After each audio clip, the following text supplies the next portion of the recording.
একটা ছিল ছোট্ট হলুদ রঙের হাঁসছানা, নাম তার মিনি। মিনি ছিল খুব দুষ্টু আর কৌতূহলী। সবাই তাকে বলতো, মিনি তুই সব কিছুতেই নাক গলাস। একদিন মিনি পুকুরের ধারে খেলছিল। হঠাৎ দেখে জলে একটা চকচক গোল কিছু ঝিলমিল করছে। সে ভেবে নিল নিশ্চয়ই এটা স্বর্ণের বল, আমি এটা নিয়ে খেলবো।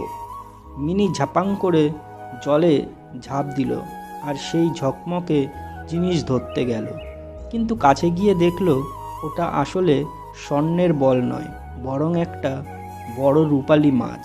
মাছটা আতঙ্কে বলল, আরে থাম থাম, আমাকে খেতে আসিস নাকি?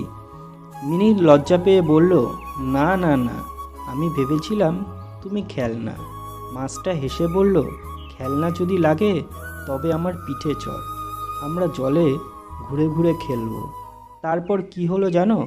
মিনি আর রূপালী মাছ দুজনে মিলে জলে এমন দুলে দুলে ঘুরল যে চারিদিকে ঢেউ নেচে উঠল।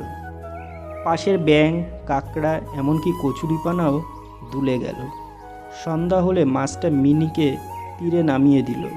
মিনি খুশিতে বাড়ি গিয়ে সবাইকে বলল, আজ আমি একটা সত্যি সোনার বন্ধু পেলাম, তার নাম রূপালী মাছ।